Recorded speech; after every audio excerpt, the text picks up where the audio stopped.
Señor Jesús, te damos muchas gracias por este día. Gracias, Dios mío, por el mensaje de esta mañana. Ha sido de bendición. Ayúdanos, Señor, para que podamos compartir tu mensaje, y también te pedimos para que los hermanos que aún no se han bautizado, para que tomen la decisión y puedan dar el siguiente paso de obediencia. Gracias por todo, Señor, y bendice el estudio de esta tarde. Amén. Amén. Muchas gracias, sobrina. Todo bien, entonces estamos estudiando nuestro libro de Hechos. Ya dijimos que este es un libro que escribió Lucas. Es como continuación al evangelio que tiene su mismo nombre. Y decidí empezar desde el versículo 8, cuando es, algunos llaman el bosquejo de este libro. Entonces nos está diciendo la Biblia que Jesús estaba hablando con sus discípulos y les dice: recibirán poder cuando el Espíritu Santo descienda sobre ustedes, y serán mis testigos y le hablarán a la gente acerca de mí en todas partes, en Jerusalén, por toda Judea, en Samaria, hasta los lugares más lejanos de la tierra. Y este pues puede ser el bosquejo, como les comentaba, porque en el libro de Hechos vemos cómo se va desarrollando la predicación del evangelio desde Jerusalén, luego a Judea, luego a Samaria y luego hasta lo último de la tierra, que ya pues obviamente nos llega a nosotros. Este versículo habla de cuando recibieran el Espíritu Santo, y Jesús les está diciendo: van a dar testimonio de mí. Noten que muchos cristianos solamente hablan de sí mismos, hablan de lo que les ha pasado, de lo que ellos hacen, de lo que ellos piensan, de lo que ellos consideran cosa de éxito, pero Jesús no les mandó a hacer eso. Jesús les dijo: cuando reciban el Espíritu Santo, ¿de quién van a hablar? De mí. Van a ser testigos de mí, porque en mí hay salvación. No en las experiencias, no en las ideas, no en las ideas de otro maestro, de un líder. Esa es la diferencia con algunas sectas. Algunas personas utilizan ese término para hablar de cosas de las que entran y ya no pueden salir. Apenas escuché de alguien referirse a una secta como el gimnasio. Entonces dicen: estoy en mi secta. ¿Por qué secta? Porque una vez que entras ya no puedes salir. Pero ¿cuál sería la diferencia entre una secta y pues, el cristianismo? Aquí Jesús les está diciendo: ustedes van a hablar de mí, no van a estar hablando de las ideas de un líder o de las ideas de un pastor, un seminarista, una persona pues X. Jesús les está diciendo: van a hablar de mí. ¿Y por qué Jesús se diferencia de los demás? Porque aquí se nos está diciendo en los primeros versículos que Jesús, después de haber muerto, resucitó y estuvo con sus discípulos. Más de 500 personas lo pudieron ver. Y después Jesús asciende entonces al cielo, desaparece entre las nubes, y nos dice la Biblia que aparece un par de ángeles para decirles: así como vieron a Jesús irse, así mismo va a regresar en algún momento. Es decir, la diferencia con otros líderes de otras religiones es que esos líderes están muertos. No tenemos referencias de Mahoma resucitando, de Buda resucitando, de José Smith. Nadie ha resucitado más que Jesús. Entonces, nos dice la Biblia: recibieron la instrucción los apóstoles. Jesús en el monte de los olivos sube, ellos se quedan en el monte de los olivos, y entonces regresan ellos a Jerusalén. Nos dice: los apóstoles regresaron del monte de los olivos a Jerusalén, más o menos, nos dice la Biblia, a 1 kilómetro de distancia. Cuando llegaron, subieron a la habitación de la planta alta de la casa donde se hospedaban. Estos son los nombres de los que estaban presentes. Dice la Biblia: Pedro, Juan, Santiago, Andrés, Felipe, Tomás, Bartolomé, Mateo, Santiago, hijo de Alfeo, Simón y Judas, hijo de Santiago. Noten que aquí se está haciendo una lista de los apóstoles que todavía quedaban vivos, de aquellos que seguían a Jesús. Pero ¿quién ya no está aquí? Pues Judas. Judas se había ahorcado, Judas había muerto, y ya no está aquí el número 12 de los apóstoles. ¿Por qué es importante? ¿Por qué Lucas nos habrá hecho una lista de los apóstoles? Por la siguiente parte. Lucas está hablando ahora de la historia en la cual los apóstoles pues eligen al nuevo número 12 que los iba a acompañar. Todos se reunían y estaban constantemente unidos en oración, junto con María, la madre de Jesús, varias mujeres más y los hermanos de Jesús. Recuerden que al principio los hermanos de Jesús no creían en él. Al principio los hermanos de Jesús carnales, los medios hermanos, pues no habían puesto su fe en Jesús. No sabemos qué habían pensado ellos al crecer con Jesús. Pues sus hermanos no lo veían como el Mesías, tal vez lo veían como, pues no sé qué, algo raro. Pero llega el momento en que los hermanos de Jesús o medios hermanos se arrepienten, creen en Jesús y ahora están como parte de su iglesia. Algunos llaman a esta sección el nacimiento de una iglesia. ¿Por qué? Porque el grupo de discípulos que estaban con Jesús ahora se va al aposento donde se estaban reuniendo y esperaron ahí unidos en oración. Era algo que caracterizaba a la iglesia que estaban haciendo en ese momento. Estaban los 11 apóstoles, más otros seguidores de Jesús, más la familia de Jesús, que era su mamá y sus medios hermanos. Ellos estaban constantemente, nos dice la Biblia, en oración. Y en esos días, cuando aproximadamente 120 creyentes estaban juntos en un mismo lugar, Pedro se puso en pie y se dirigió a ellos. Hermanos, les dijo, las escrituras tenían que cumplirse con respecto a Judas, quien guió a los que arrestaron a Jesús. Esto lo predijo hace mucho tiempo el Espíritu Santo cuando habló por medio del rey David. Judas era uno de nosotros y participó con nosotros en el ministerio. Judas había comprado un campo con el dinero que recibió por su traición. Allí cayó de cabeza, se le reventó el cuerpo y se le derramaron los intestinos. La noticia de su muerte llegó a todos los habitantes de Jerusalén y ellos le pusieron a ese lugar el nombre en arameo Aceldama, que significa campo de sangre. Esto estaba escrito en el libro de los Salmos, continuó Pedro, donde dice que su casa quede desolada y que nadie viva en ella. También dice que otro tome su lugar. Entonces, estamos aquí con 120 personas, que incluía a los que habíamos mencionado, a los discípulos de Jesús, bueno, a los apóstoles, 11 apóstoles, a la mamá, a los medios hermanos, a otras personas que habían creído en Jesús y estaban juntos en oración, en el lugar donde se reunían normalmente, en un cuarto de una casa que estaba en la segunda planta. Entonces, nos dice la Biblia que Pedro se levantó y algunas personas han dicho, oye, Pedro fue de manera intempestiva, que se levantó medio alborotado. Ya saben cómo era Pedro, ¿no? Se dirigió a los hermanos y les dijo, hermanos, la Biblia ya predijo que esto pasaría. ¿Qué pasaría? Que Judas iba a traicionar a Jesús. ¿Y cuál es la relevancia de eso? Pues una, que las escrituras se cumplieron. Pedro estaba diciendo, lo que antes escribió David, hace unos 1000 años, ahora se está cumpliendo. ¿Y por qué para nosotros es importante? Porque muchas veces dudamos de las escrituras. Las escrituras a veces pensamos que son un libro más, un libro que fue escrito hace mucho tiempo, que tiene modificaciones, que la gente loca cree. Pero Pedro les estaba diciendo, David, a través del Espíritu Santo, escribió que alguien iba a traicionar a Jesús, pero que ese lugar que iba a quedar hueco fuera ocupado por alguien más. Y entonces ellos se preguntan, oye, ¿y Pedro tenía de verdad que hacer esa intervención? ¿De verdad Pedro tenía que escoger a alguien? Si el libro, a partir del capítulo 13, el libro de Hechos, se centra en Pablo, ¿no podríamos pensar que Pablo era el número 12 de los apóstoles que tomaría el lugar de Judas? Pues bueno, no hay otro texto que nos indique eso. Eso es la marihuanada o la idea de algún cristiano que pensó eso, pero la Biblia no nos indica nada de eso. Entonces, Pedro, de manera correcta, interpreta las escrituras y dice, alguien dijo de una persona que traicionaba que su casa quede desolada y que otro ocupe su lugar. Eso lo dijo David. Entonces, Pedro está citando a David. Y dice, entonces ahora tenemos que elegir a alguien que tome el lugar de Judas entre los hombres que estaban con nosotros todo el tiempo mientras viajábamos con el Señor Jesús.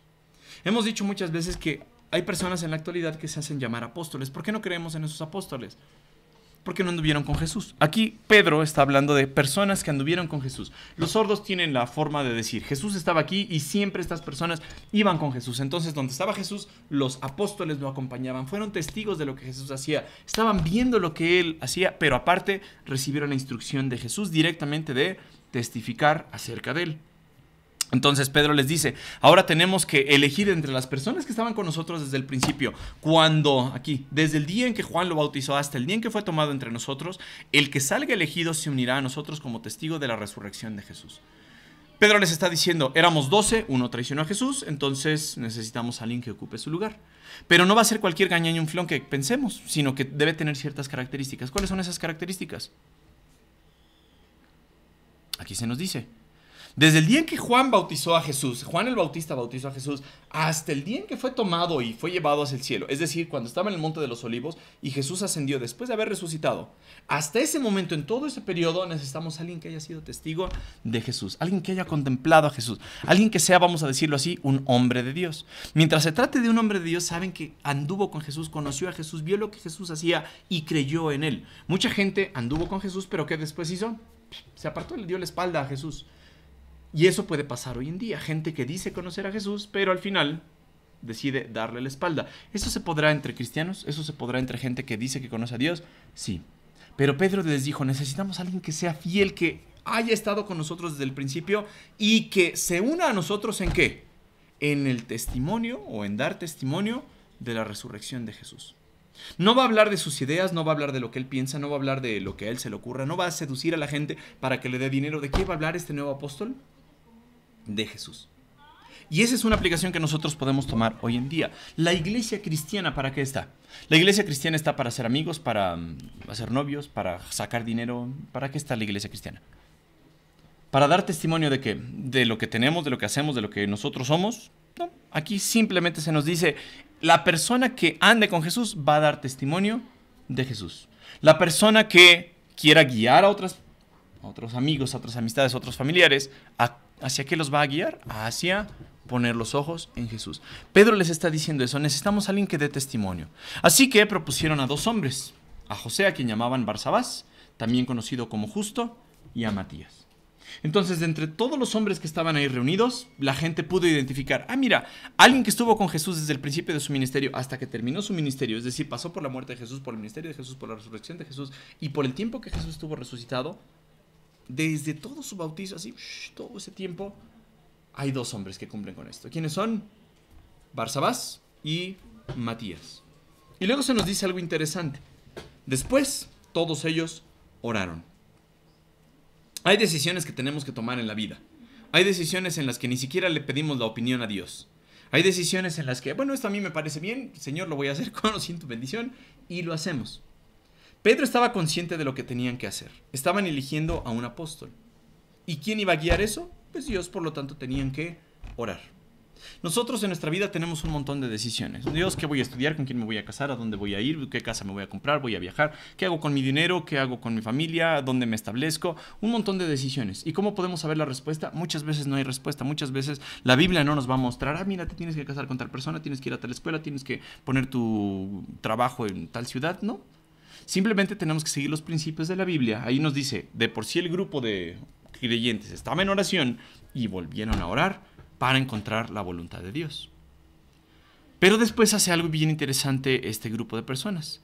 Después de orar, oh Señor, tú conoces cada corazón, muéstranos a cuál de estos hombres has elegido. Y entonces lo que hacen es, todavía no, como apóstol para que tome el lugar de Judas en este ministerio, porque él nos ha abandonado y se ha ido al lugar que le corresponde. Entonces dicen, entonces echaron suertes y Matías fue elegido para ser apóstol con los otros 11. ¿Qué significa eso de echar suertes? Estaba viendo aquí con los sordos cómo traducen esta parte. Entonces dicen así, echaron suertes y dijeron, Matías, él salió seleccionado. Y uno dice, oye, ¿es cierto que podemos conocer la voluntad de Dios actualmente así? Primero hicieron algo que nos parecería muy correcto, orar. Señor, tengo estas 2 decisiones, no sé cuál es mejor, guíame para saber cuál es la correcta. Lo podemos comparar con lo que aparece en las Escrituras, si corresponde con la voluntad de Dios. Pero después echar suertes, ¿es algo que nosotros tenemos que hacer, sí o no, para conocer la voluntad de Dios? ¿Se nos manda que nosotros echemos suertes? No, en el Antiguo Testamento sí se nos decía en Proverbios que echaban suertes y pues obviamente Dios era el que controlaba eso. No sabemos si eran dados, si eran algunas piedras, quién sabe qué era, pero de alguna manera podían saber la voluntad de Dios. Según yo recuerdo, el Urim y Tumim eran unas piedrecitas que sacaban y pues una daba una respuesta, otra daba otra respuesta y pues ya cuando alguien sacaba una piedrita de una bolsa, pues conocían la voluntad de Dios de esa manera. Pero nosotros tenemos que conocer la voluntad de Dios así. Es decir, todos ustedes tienen decisiones que tomar, decisiones importantes. Todos ustedes necesitan ir planeando su vida a futuro, necesitan tomar decisiones correctas. ¿Cómo saber la voluntad de Dios? ¿Echando suertes? ¿Por qué sí o por qué no? ¿O por qué lo tuvieron que hacer ellos? Obviamente ellos no tenían completado el Nuevo Testamento, apenas estaban haciendo la iglesia. En Hechos 2 se nos va a mencionar cómo Pedro, se dirigió a la multitud y mucha gente se convierte, pero todavía no tenían el Nuevo Testamento completado. Entonces se entiende que mientras no estaba completo el Nuevo Testamento, pues no podían conocer la voluntad de Dios de una forma correcta, completa, pues se echaban suertes y así Dios determinaba quién era el hombre que iba a tomar el lugar de Judas. Pero en cuanto a nosotros, nuestras decisiones, ¿cómo las debemos tomar? Hay cosas que sabemos, porque la Biblia nos las dice, son claras. Por ejemplo, Dios nos dice que quiere que todos los hombres procedan al arrepentimiento, ¿no? Es clara la voluntad de Dios. En Tesalonicenses, por ejemplo, se nos dice que Dios quiere que seamos santos, ¿sale? En otros pasajes se nos dice que oremos sin cesar, es decir, Dios quiere que estemos orando. Pero no te dice en qué vas a trabajar, dónde vas a trabajar, con quién te vas a casar, qué carrera vas a seguir, qué hacer con tus papás, si vives con ellos, si los dejas, a qué edad. No te dice nada de eso. ¿Cómo puedes conocer la voluntad de Dios? Hay quienes van a decir, es que el Señor me dio un versículo. ¿Y eso qué significa? A ver, que Dios te haya dado un versículo, ¿qué significa? Es que estaba yo leyendo y me apareció un nombre, entonces ya sé que Dios quiere que siga a esa persona, o no sé, apareció en la Biblia Santa María, me puedo ir a Santa María Moyotzingo para hacer la voluntad de Dios. Eso, pues creo que es algo que retuerce la voluntad de Dios. Los apóstoles tuvieron que tomar la decisión porque no tenían el Nuevo Testamento completado. Querían conocer la voluntad de Dios, pero no lo podían hacer con la Biblia, pues sin terminar. Nosotros, ¿cómo podemos conocer la voluntad de Dios? Obviamente a través de su palabra. No es de que, ay, me apareció un versículo, el Señor me trajo una persona, me dijo una palabra clave y ya conozco la voluntad de Dios. Lo soñé, Dios me lo reveló en algún sueño, alguna visión. Tal vez lo que pasó fue que comiste unos chilaquiles ahí todos echados a perder, tuviste visiones, tuviste cosas raras en tu cabeza y piensas que esa es la voluntad de Dios. Pero el cristiano actual lo que puede hacer para conocer la voluntad de Dios es primeramente orar, exponerle a Dios, Señor, tenemos esta situación. Tenemos tal vez dos cosas o dos caminos, dos situaciones, dos personas que son igualmente buenas para cumplir tu voluntad. Muéstrame cuál de ellas hago. Mientras esté de acuerdo con lo que dice las Escrituras, podemos tomar la decisión. Pero tampoco le tenemos que buscar ahí de a ver si aparece una palabra clave o un versículo clave. Tal vez los cristianos nos han enseñado a hacer más complicada nuestras vidas. De ora a Dios, ve si te vas al seminario, ve si te casas con tal persona, ve si trabajas en tal lugar. No. Hay quienes se quieren ir de misioneros, por ejemplo. Estaba hablando con Omar Pacheco, seguramente algunos lo recuerdan, y Omar Pacheco, pues no sé, platicó con alguien y le dijo, oiga, es que quiero ser misionero, pero pues no sé a dónde irme. Y él le decía, pues mira, la respuesta es, ¿a dónde quieres ir? A Chile. Pues vete a Chile. No, pero es que necesito que Dios me confirme. ¿Qué te va a confirmar? Ya tienes las ganas. Dios te ha dicho que lleves el evangelio a todas partes. ¿Quieres irte a Chile? ¿Hablas el idioma? ¿Conoces la cultura? ¿Por qué no te vas a Chile? Es que quiero que Dios me lo muestre. Y ahí están los cristianos tontos haciendo más complicada la vida. En vez de decir, bueno, tengo ese deseo, lo puedo hacer, estoy cumpliendo con la voluntad de Dios. Señor, te lo expongo. Pues ayúdame a cumplir tu voluntad. Y simplemente se trata de obedecer. Quizá la voluntad de Dios sea mucho más fácil de obedecer y de seguir que lo que pensamos. Pedro no se rebuscó, Pedro no dijo vamos a ayunar, vamos a entrar en trance, vamos a fumarnos marihuana. Pedro lo que dijo es vamos a orar y después echaron suertes. La forma que tenía para conocer la voluntad de Dios era esa, la ocupó y entonces echaron suertes y Matías fue elegido para ser apóstol junto con los 11. Sencillo. Pedro, ¿qué es lo que hizo? Aplicó la palabra de Dios, oró y ya después aplicó lo que tenía en ese momento, sus recursos. Nosotros, para conocer la voluntad, ¿qué podemos hacer? Pues lo mismo. ¿Conocemos la voluntad de Dios? Sí, a través de las Escrituras, a través de la Biblia. Esa es nuestra única fuente de autoridad. Número 2, exponemos la situación delante de Dios. ¿Sí? Y no significa que vamos a echar suertes. ¿Por qué no tenemos que echar suertes hoy los cristianos? Porque tenemos las Escrituras, tenemos todo lo que Dios quiere que sepamos en las Escrituras. Oye, pero es que Dios no me dice si me voy a casar con tal persona, si voy a ir a tal universidad, si voy a trabajar en tal lugar. ¿Por qué crees que Dios no te lo dijo? Porque también quiere que decidas, que uses tu cerebro.